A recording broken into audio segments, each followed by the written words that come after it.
Você está ouvindo Biologia in Situ Podcast. Porque todas as estradas levam à biologia.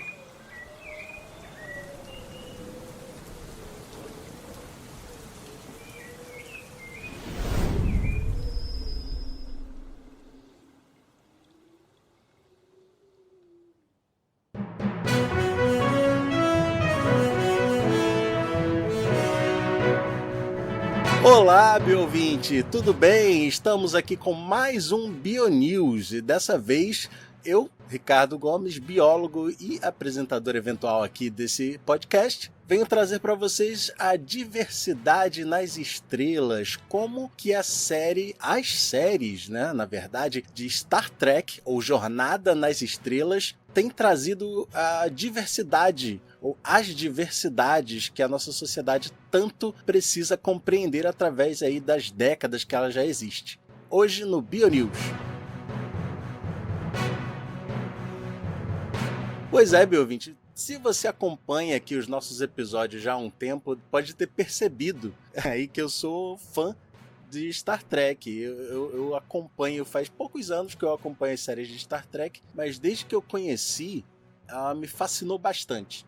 Eu comecei assistindo, eu sempre tive meio preguiça de assistir para começar, porque é uma coisa que existe desde a década de 60, né, desde 1965 que é produzida Star Trek. Eu pensei, poxa, tem tantas séries diferentes, tantos episódios, eu vou começar mesmo, vou me comprometer a isso? Acontece que eu comecei, e começando eu me apaixonei, e me apaixonando eu continuei, vou consumindo os conteúdos de Star Trek até hoje, por sorte, por muita dedicação de quem faz. Os conteúdos até hoje são maravilhosos, até as séries novas, a mais nova, na cronologia de Star Trek, a série mais nova que está passando hoje, na verdade, ela se passa no ponto mais antigo da cronologia, 2 episódios, né, das séries diferentes de Star Trek que teve, mas hoje eu tô aqui para falar num aspecto específico de Star Trek, que é a diversidade. E aí, esse assunto você pode achar que fuja um pouco da biologia, e até foge, porque a gente vai envolver muito social aqui. Mas tem aspectos biológicos também em alguns momentos. A gente vai chegar lá. Para começar, Star Trek sempre inova nas discussões sociais, por exemplo. O pessoal das ciências humanas tem discussões riquíssimas baseadas em Star Trek.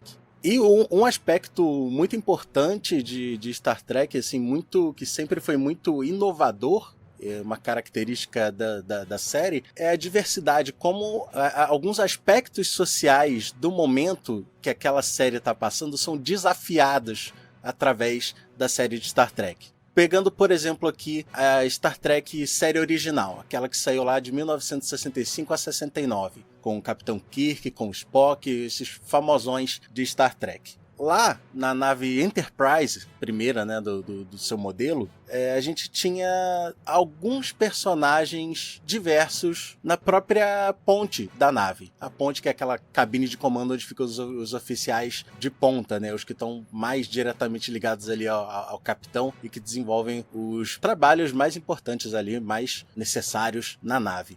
Uma personagem que é importantíssima e foi importantíssima até para a história mesmo da representatividade negra e de mulheres nas obras e postos importantes foi a Tenente Uhura, vivida pela atriz já falecida Nichelle Nichols. A Nichelle Nichols, ela enfrentou muitos problemas mesmo em estar participando dessa produção, até que chegou um momento que ela quase desistiu.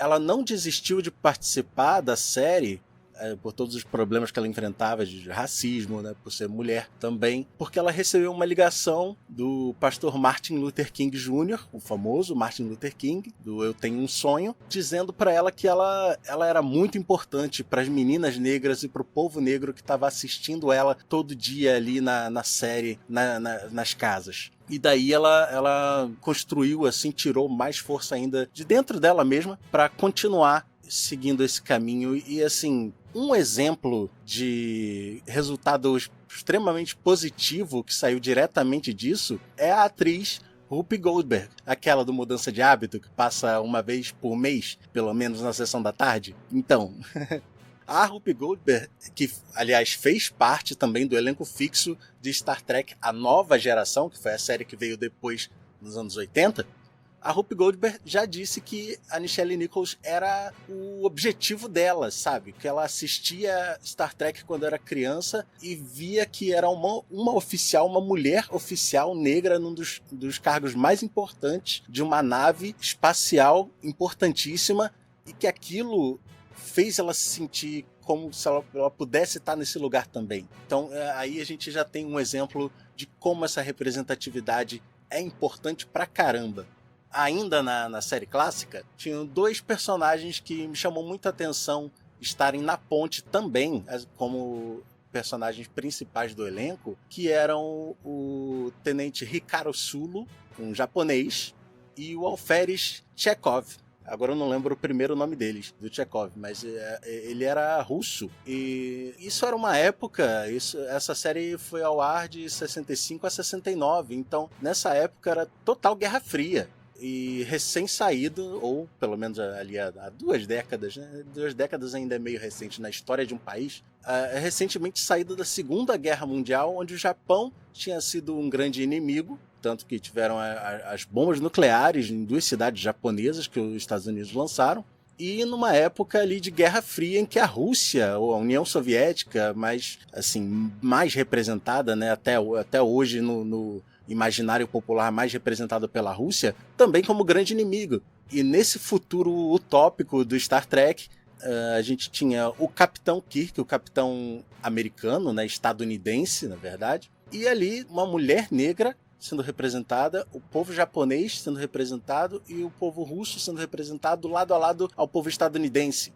Então é uma série que, numa época muito difícil, de muitas tensões, trazia essa visão de esperança de um futuro unido da humanidade, um futuro melhor mesmo, muito melhor.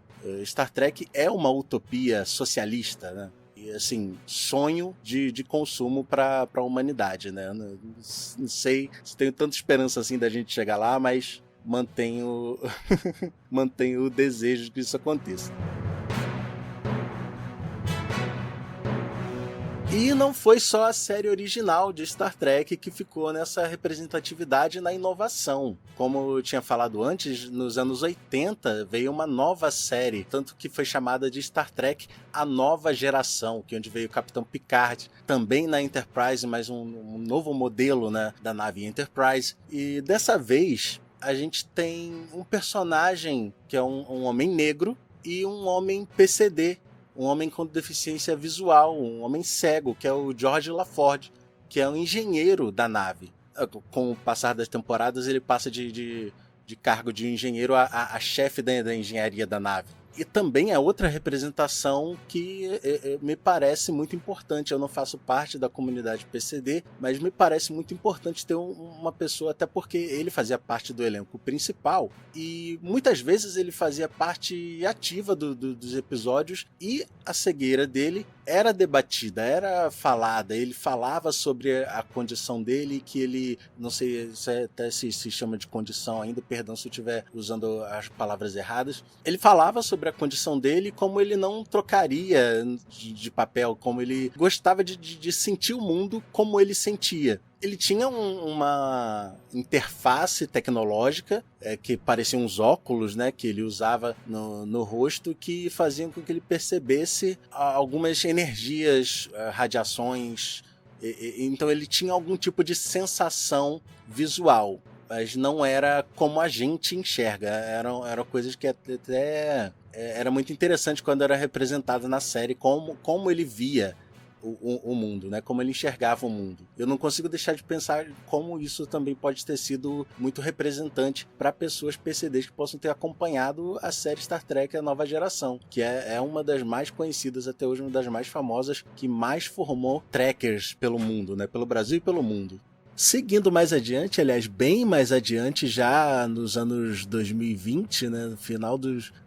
se eu não me engano, a série começou ali em 2018 e 2019, que é a série Star Trek Discovery, que vem com uma nova roupagem, vem em uma outra época e com uma nova nave, uma nova tripulação. E entre as pessoas que fazem parte dessa nova tripulação, dessa nova nave, está uma humana, mas que ela tem um simbionte no corpo, um simbionte que normalmente faz parte da espécie Trio, que são humanoides de um outro planeta que tem a vida conjunta com esse simbionte. Por causa de algumas situações que acontecem na série, essa humana, a Adira Tal, ela vira uma pessoa que carrega esse simbionte no corpo dela. E o simbionte, ele vai passando de hospedeiro em hospedeiro. Então o simbionte vive muito tempo, muito além do que cada hospedeiro vive. Porém, o simbionte que ela tem no corpo dela lembra as vidas passadas dos outros hospedeiros.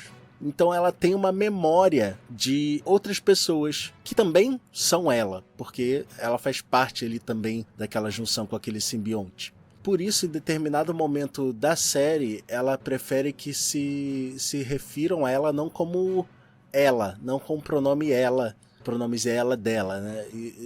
Que se refiram a ela como pronome em inglês they, que normalmente é um pronome que se refere a pessoas no plural, eles ou elas. E já é gênero neutro, ele serve tanto para um gênero quanto para outro, quanto para nenhum. Mas, em certas ocasiões, no inglês, dá para se referir a uma pessoa no singular como they. Então, aí você encontra biologia, você encontra diversidade, você encontra também, às vezes, gramática aqui no Biologia in Situ. Aí, com essa situação dessa tripulante da nave, você pode fazer um paralelo com o que a gente vive na nossa sociedade hoje. Pessoas que não se enxergam como de um gênero ou de outro, ou como gênero fluido, e que preferem ser relacionadas, que serem chamadas, né, a partir de pronomes neutros, não pronomes que definam ele ou ela, masculino ou feminino. Então é mais um passo em diversidade que as séries de Star Trek trazem.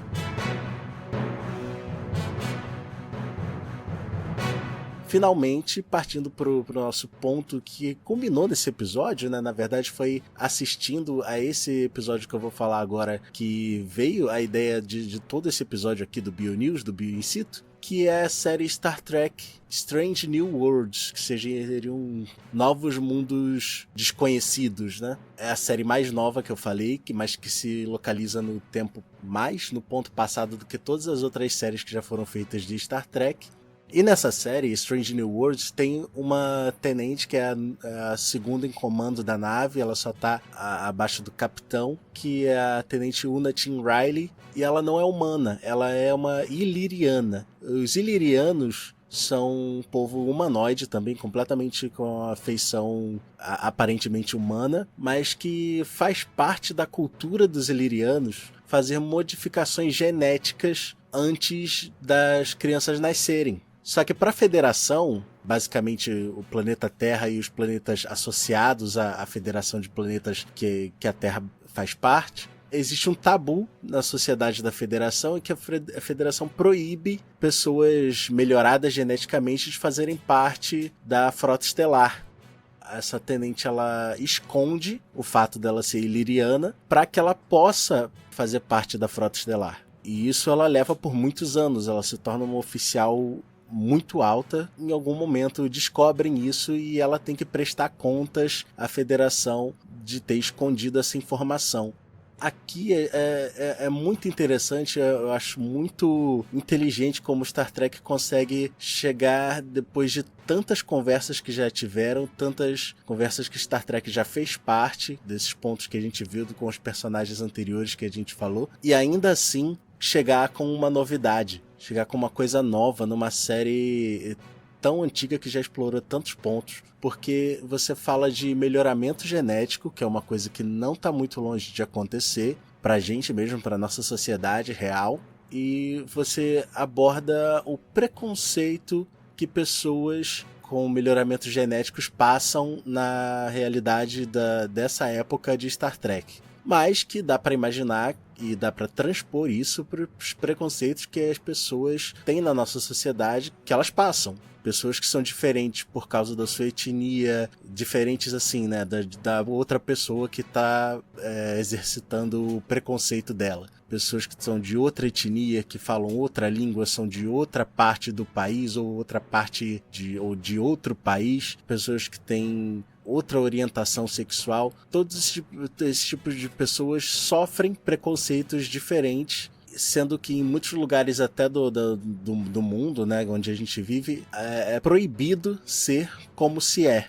E esse episódio é o segundo episódio da segunda temporada de Star Trek Strange New Worlds. Traz muito essa conversa, faz você pensar bastante. Eu queria trazer isso aqui para vocês. Quem não assiste, eu sugiro que assista. Eu deixo aqui de recomendação, porque levanta muita discussão. Parece ser muito rico para discussão, para pensar esses episódios. Eu não vou contar mais nada, porque aí já seria spoiler da série, já tá na segunda temporada. Se eu falar mais coisas aqui, pode ser que atropele a sua experiência de ver a série, né? E o legal mesmo é você assistir e começar a pensar sobre isso, não é eu trazer tudo aqui que eu pensei e jogar pra você.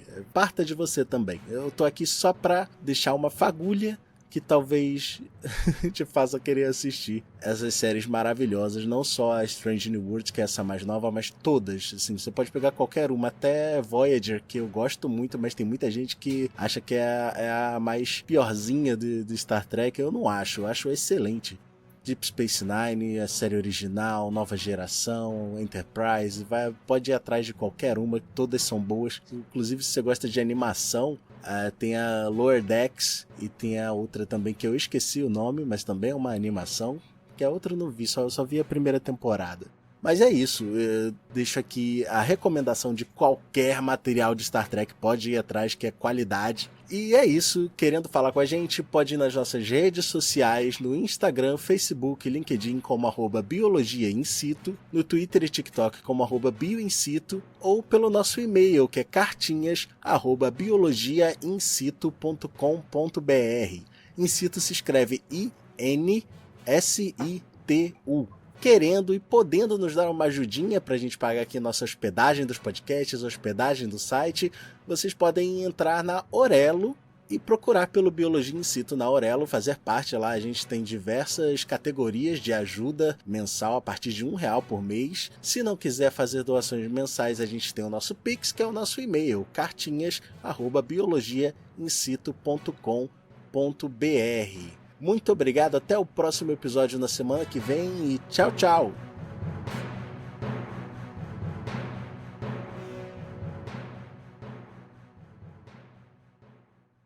Esse episódio é uma produção do canal Biologia in Situ. Roteiro, locução e edição de áudio por Ricardo Gomes e arte de capa por Larissa Castro.